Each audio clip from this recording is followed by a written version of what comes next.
Okay, this is problem 673. It's on page 278. Nitrogen gas is compressed from 80 kilopascals, 27 degrees Celsius, to 480 kilopascals by a 10 kilowatt compressor. We've already got our figure here. Determine the mass flow rate of nitrogen through the compressor, assuming the compression process to be isentropic, polytropic with N equals 1.3, or C, isothermal. So this is a nitrogen compressor. Now, to solve this problem, we'll have to apply the steady flow work equation because we're trying to figure out how much work is required. Now let me, let's see, make sure I've got the right notes here. Yeah. Okay, so the reversible steady flow work equation looks like this. Equals negative integral from state 1 to state 2 of V dP. Now notice one thing about this. This is the specific work. This is the amount of work required per unit mass. So each, say, kilogram of nitrogen that flows through here will calculate how much work is required to compress that nitrogen. But this is the amount of work per unit time. So the relationship that we're going to use is basically that the power input to the compressor is equal to the mass flow rate through the compressor times the specific work. In other words, each unit of mass that flows per second requires a certain amount of work. And so from this relation, we could figure out the total amount of power just to get the flow. So basically what we're going to do is rearrange this and say, well, then the mass flow rate would simply be the ratio of the power we have available to the work required. Another way of looking at this is if you're able to put a certain amount of energy into your car, say you're a big, strong athlete, okay, so you have a lot of power output available, your car is going to require a certain amount of work to get it to go at a certain, a decent speed, right? And so you can get its speed to go faster than somebody that's wimpy, that doesn't have a high power output, because the car still requires a certain amount of work. Okay, so their rate at which they can push the car is going to be lower. Okay, that's all we're saying here. We've only got 10 kilowatts to work with. Now, depending on the process, whether it's isentropic, let's just do it this way, delta S equals 0, or if it's polytropic, P V to the N equals C, or if it's isothermal, T equals constant. Each one of these will require a different amount of work, and we'd just like to know which one requires the least work. And what we'll do is we'll figure out essentially which one would give us the highest flow rate. Because that would really be the method you'd want to choose, right? Because you really, for the same amount of work, you'd like to get as much mass flow through the thing as possible. Okay? All right, so what we have to do is develop this equation. So let's do that. Now, let me warn you, there's some integration coming up. It's not on this sheet, but it is in the homework problem that's like this. Okay, so you can look for it there. But let me work on this a little bit, and let's see what we come up with. So if delta S is 0, what does that mean? That means we can use the first, second, third isentropic equation. In fact, what we really need is an equation that will relate volume to pressure, because I need to know how this volume varies as a function of pressure in order to perform the integration. So which of the first, second, or third isentropic relations do you think we should use here? The third, that's right, because it's the third that relates pressure to volume. Now, we could talk about the relationship between the entrance and exit, right? State 1 and state 2. But this equation really could be applied to any point within the compression process. So it doesn't have to be the exit state, state 2. It could be any intermediate state along the way before we get to state 2. So all I did is I erased the subscripts. So if we then solve for the specific volume in terms of the pressure, what we would get, let's see, let me think for a second. We'd first of all take, let me do it this way, I'll do it slowly to make sure I don't mess it up. V1 over V equals P over P1 to the 1 over K, just to get rid of the, or just to move the exponent around. And then we'd have V equals V1, so we're going to have to do this, pull this over here, so we'll invert and multiply P1 over P to the 1 over K power, if I did that right. Okay. All right. So that's the relationship that I can use. Now notice that really the only variable in this equation is P, right? This tells me how the volume depends on pressure. So I can plug that into this equation. So basically this becomes negative integral 1 to 2. V is just V1 P1 to the 1 over K. Let me write it this way, P to the 1 over K. Let me go ahead and separate those two out. Does that make sense? All right, so now all we need to do is pull out the constants. So negative V1, P1, 1 over K, integral 1 to 2, 1 over P. In fact, let me write it this way. Instead of 1 over, let's write it as P to the negative 1 over K dP. Okay? We still have the same thing. Well, when you integrate, do you guys remember how to integrate x to some power dx? You just add 1 to the exponent and you divide by the exponent plus 1. Remember that? Vaguely. Yeah, okay, I understand. So negative V1 P1 1 over K. If we integrate, the integral of x to the n dx is x to the n plus 1 over n plus 1. Okay, so integrating this bit here, we'd have p to the power of negative 1 over k plus 1 divided by negative 1 over k plus 1. Okay? Now, the only problem is we have to evaluate this from state 1 to state 2. Now, what are we integrating over? Integrating over pressure changes, right? So this would be P1 to P2, because that's the integration variable. And it's not really a surprise, right? I mean, we've got pressure right here. That's what we're evaluating over. Okay? Because we substituted V, we don't need anything else. Right, we got rid of V. We basically wrote V as a function of P is what we did. Okay. All right, well, let's keep playing with this a little bit. In fact, yeah, I guess it doesn't matter. This is fine. So let's substitute the limits. Negative V1, P1, 1 over K. I'm going to move this over here because it's just a constant, 1 minus 1 over K. Just flip those two around so I didn't have to write the plus sign.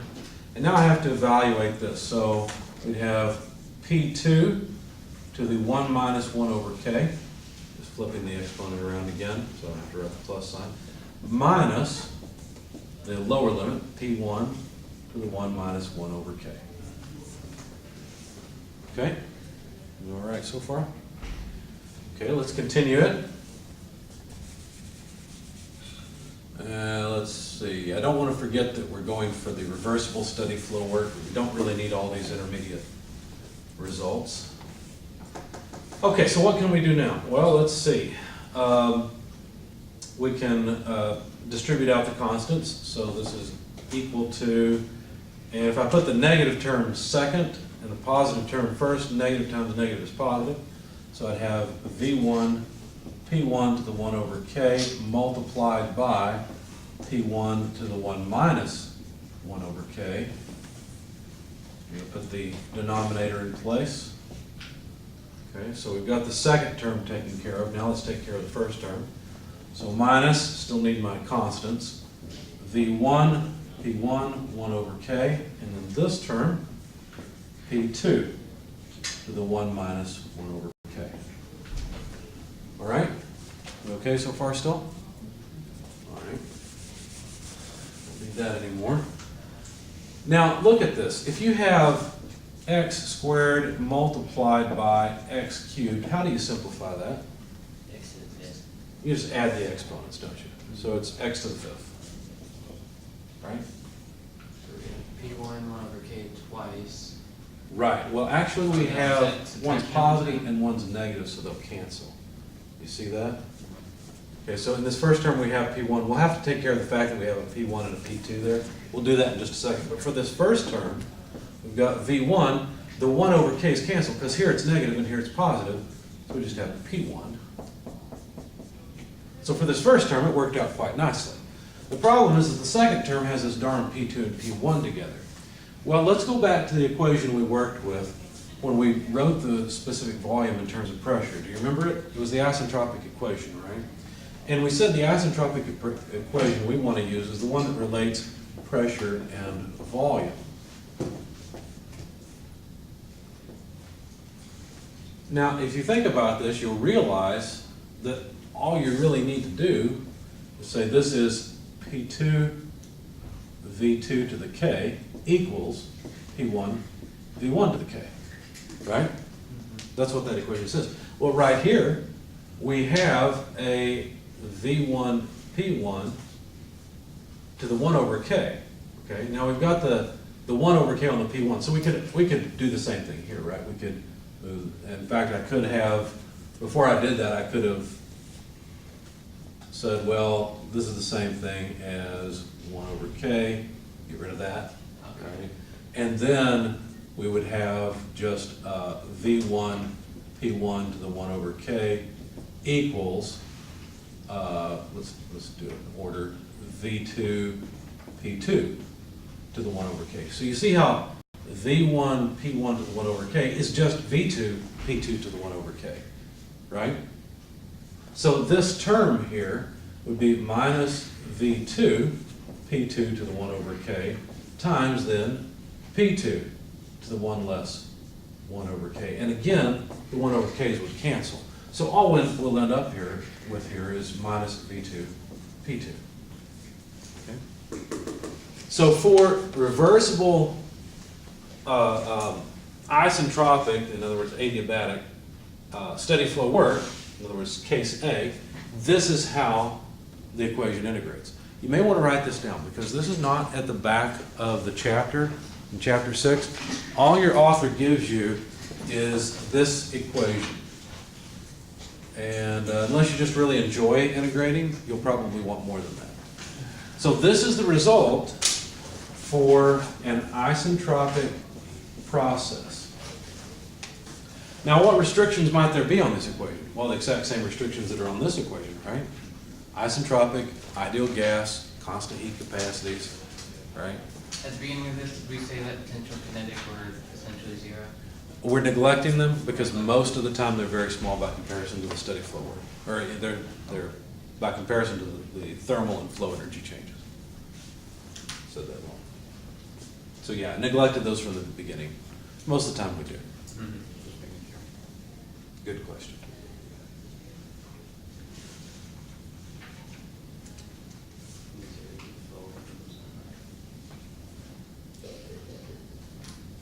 So that only works for the third one?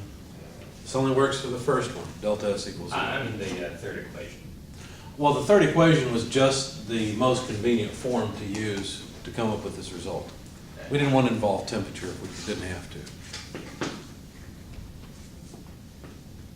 Okay. Now we're not quite done with this yet because notice we don't know the specific volume at the entrance or the exit, right? But we do know that it's nitrogen. Now nitrogen is behaving as an ideal gas. At least I hope so, right? We've already assumed it's behaving as an ideal gas because we use the third isentropic relation. So we have a little bit more work to do with this, but I wanted to pause at this point and have you write it down in your book, okay? So let's do a little bit more work with this just to make the equation more convenient for our particular problem. In fact, the ideal gas law would say PV equals RT, and so we can write the specific volume in terms of pressure and temperature, RT over P. So basically what that means is that we could write, let's see, I've made some other changes here as well.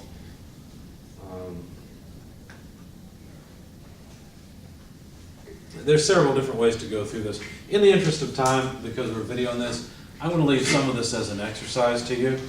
But let me just write down the results. Using the ideal gas law and invoking again P1 over P2 to the 1 over K equals, let's see, P1 over P2 equals, yeah, V2 over V1. Using that again, you can rearrange this a bit to say, well then, P1 over P2 to the 1 over K times R T1 over P1. Notice this is just V1. They've got those kind of out of order.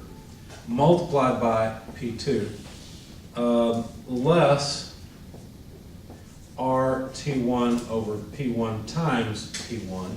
And like I said, I'm going to leave it to you to figure out how I got from here to here. But you're just using these equations. divided by 1 over k less 1 is still the same thing. And what you'll notice then is that the p1s go away. And you end up with an equation that looks like this. RT1 times P1 to the 1 over k less 1 multiplied by P2 to the 1 less 1 over k minus 1 over 1 over k less 1 is still the steady flow specific work. And this is just more convenient. All I've really done is I've written this in terms of things we were given. P2, P1, and T1. Okay?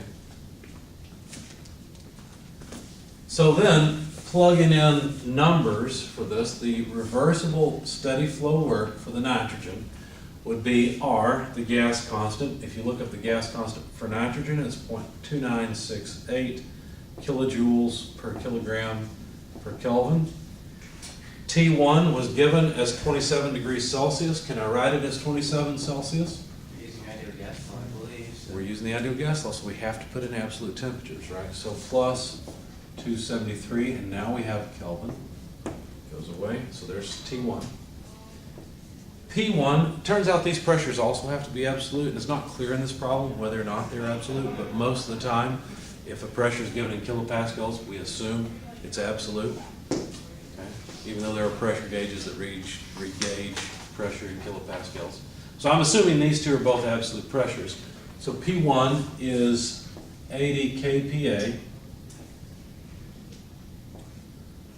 to the 1 over k minus 1. Now, if you look up the ratio of heat capacities for nitrogen, it's 1.4. So 1 over 1.4 less 1 is the exponent on P1. P2 is 480 kilopascals. I've got enough space here. Have to raise it to the opposite exponent, 1 minus 1 over 1.4. Okay, and then subtract 1 from all of that. Barely made it in my brackets there. And then divide by 1 over k, but k is 1.4 less 1. Is that Okay. 1.4 or 1.9? We're going right side. They're all 1.4s. Good question. They're all K, the ratio of heat capacities for nitrogen. Okay, so if we do that, you might be a little bit confused because you can say, well, wait a second. You've got some really strange exponents here on kilopascals, so what do you end up with? Well, in the first place, notice that we're subtracting 1 from this thing, and the 1 is dimensionless. What you'll notice, if you calculate the value of these two exponents, you'll see that one's just the negative of the other. And so this is like taking kilopascals and raising it to some odd negative power, multiplying that by kilopascals to the x power. And again, if you want to combine these, you just add the exponents. So it's raising it to the 0 power, which makes it unitless. Makes it kilopascals to the 0 power would just be 1 like anything else is. Minus 1. And then it would be minus 1. 1 minus 1. No, the kilopascals. Yes, that would The be. kilopascals would go away. But notice the 80 is different than the 480. And so the 80 and the 480 are not going to cancel, Oh, okay. right? It's just the kilopascals that are going to cancel by the exponents. Good question, though. So my whole point is that basically these two kilopascals cancel each other. Okay? So they're gone. It's kind of like, it's the same thing as having kilopascals to the -1 times kilopascals to the first power, which is the same thing as kilopascals over kilopascals. They just cancel, right? Same idea. Anyway, the units we'll end up with will just be kilojoules per kilogram, which is what we expect for our specific work. The number I got is a negative 208.33 kilojoules per kilogram. Now I have to admit, I'm somewhat of a biased person, okay? I don't know if you are too. Do you ever get kind of a sinking feeling when you get a negative number? Seems like we all somehow end up there, right? If I got a negative number, you're more likely to feel like something's wrong with it. But in this case, this negative number is actually correct. What does that negative mean? Remember, there's a sign convention. Word flowing in. Good. That means there's work flowing in because work flowing out is positive. So this is just something that you don't have to worry about it. It just means that work's flowing in, and that's what we expect. So this is actually a really good thing. Okay. All right, so the specific work is a negative 208.33 kilojoules per kilogram. What does that mean? That means that every single kilogram of nitrogen that flows through this thing will require 208.33 kilojoules of work in order to get it up to this pressure of 480 kilopascals from 80. That's what it means. And so now we can calculate the mass flow rate we get because we've only got 10 kilowatts of power to work with. Now notice the 10 kilowatts is flowing in, so when I write W dot over W, don't be surprised when I plug in a negative 10 kilowatts, right? Because that's power flowing in also. So we've got to observe the same sign convention. Over 208, negative 0.33 kilojoules per kilogram. Notice a kilowatt is just a kilojoule per second. So the kilojoules go away, we'll get kilograms per second, which is a mass flow rate. Now this number comes out to about 0.48 kilograms per second, if I did my math right. Okay? So let's just make a note that the mass flow rate we get at constant entropy is about 0.48 kilograms per second of nitrogen. Okay. Now what? Well, guess what? We get to integrate again. We've got PV to the n equals a constant. Now this is not so bad. Let me show you a nice little trick that'll save us a whole lot of time. Remember in the isentropic case, we had, how did it go? It was P1 to the, let's do it this way. P1 times V1 to the K equals P2 V2 to the K. Remember that? So basically what it says is that this is a constant. Right? This P times V to the power of K, the ratio of heat capacities, is a constant. That's what the isentropic equation said that we used. Okay. Well, for a polytropic process, it says PV to the N is a constant. Do you see an analogy between these two? Well, we're just using N instead of K. Right? The math is exactly the same. And so basically what this says is that P1, V1 to the N equals P2, V2 to the N. So we've got an N instead of a K. What's Is that? that PV to the K the isentropic? This one is the isentropic. It is? Okay. Right, because remember we had an isentropic equation that had an exponent K in it? Yeah, and I was trying to convert that back to this and I couldn't add that. It's the third isentropic equation is where this comes from. Okay. Okay. But a polytropic equation is just this, PV to the N is a constant. But that looks in form exactly like the isentropic case, except that we have N instead of K. So what do you think the steady flow work equation will come out to look like? Well, that's the same, right? It looks exactly the same. In fact, if we simply replace it, it would be V2. I don't remember what order I wrote them in before, but it would be the same equation. V2, P2, less V1, P1 over 1 over N less 1. It's just an N instead of a K. That's all. Okay. Not only that, but that second equation would come out something like this. RT1, P1 to the 1 over N less 1, P2 to the 1 less 1 over N less 1 over 1 over N less 1. See how this is exactly the same, just with an N instead of a K? So I'm not going to plug in all the math for you. The only difference is now N is equal to, what did they give us? 1.3. Before it was just K equals 1.4, right? And so if you go through and you play the same game, what you'll find is plug in the numbers. It's negative 197.58 kilojoules per kilogram. And I challenge you guys to try and plug in the numbers and make sure this all works out. Do you notice something? Is there a bit of a surprise here? With a polytropic process, the amount of work required was actually a little bit less. Before it was what, 200 and something? Yeah, 208.3, right?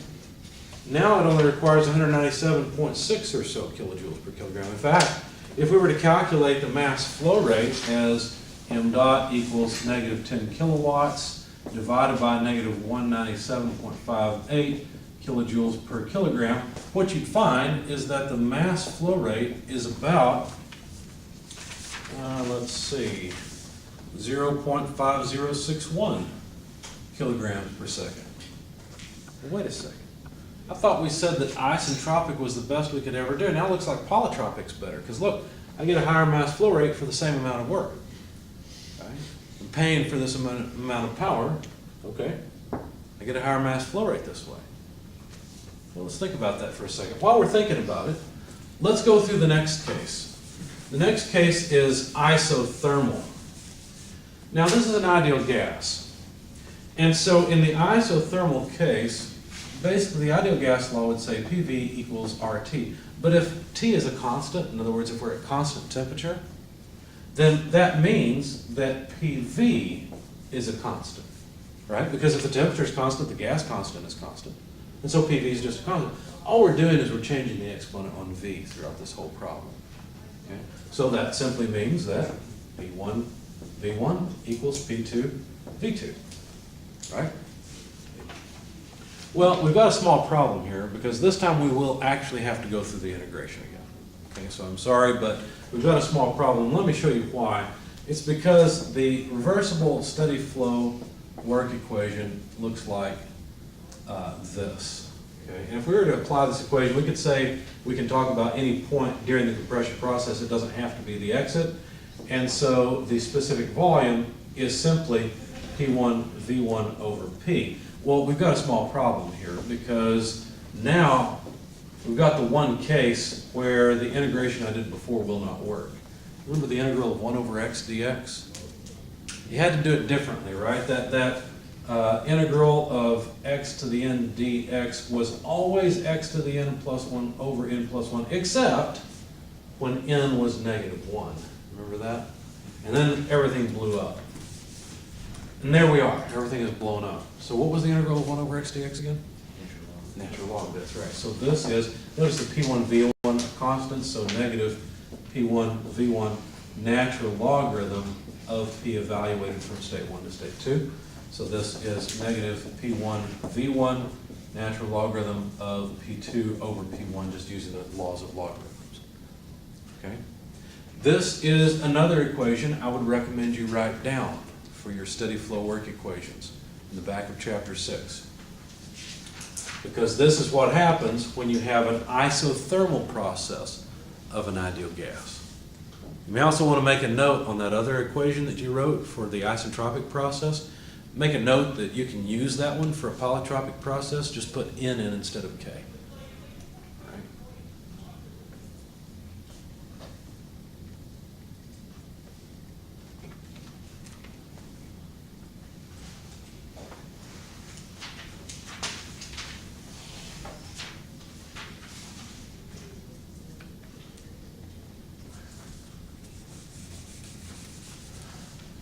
Another way of writing the specific volume for state 1 would be RT1 over P1.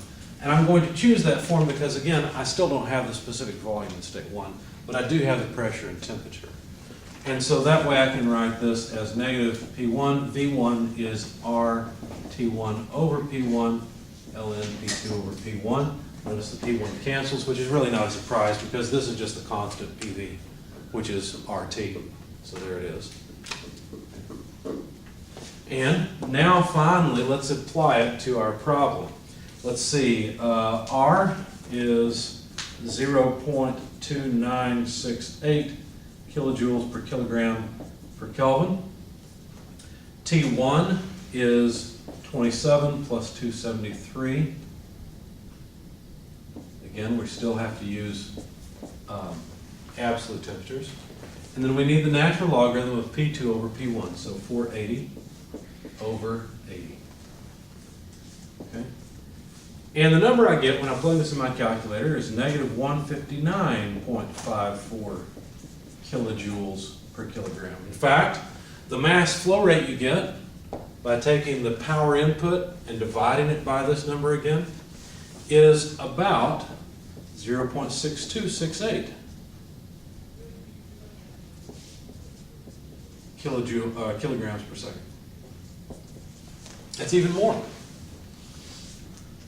And so if all of this is true, you can see that the reason that cooling fins are used on compressors is because that's the process that requires the least amount of work to change the pressure, right?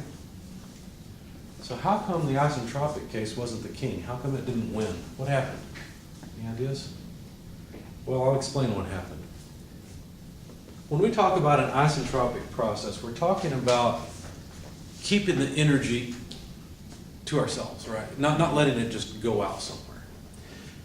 With this constant temperature compression process, do you think there would have to be some heat loss? Is that heat something we can easily get back and convert back into work? No. Right? So basically, the idea of the isentropic case is that all of this work goes into the fluid, and we still have the fluid and can do something with it. Okay? That's the idea of it. Now, if this is a compressor, like your air compressor in your garage, and you're paying, well, that's a pretty big air compressor, but you get the idea. Okay? You're paying for this electricity.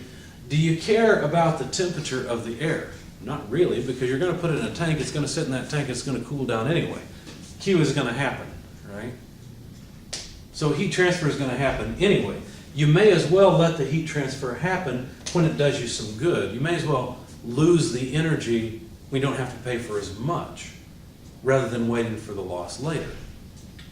So the reason that this is better is because our goal here is not so much keeping the energy as it is compressing from one pressure to the other. Does that make sense? So that's why this ends up being better for this situation. It's not the most efficient because we're intentionally throwing away energy. It's just that we know that this stream, once it comes out, is going to throw away energy anyhow. So we may as well just do it ahead of time and it not cost us as much to compress it. Plus we get a higher flow rate out of it. Okay. Make sense? All right, long problem, but we're done.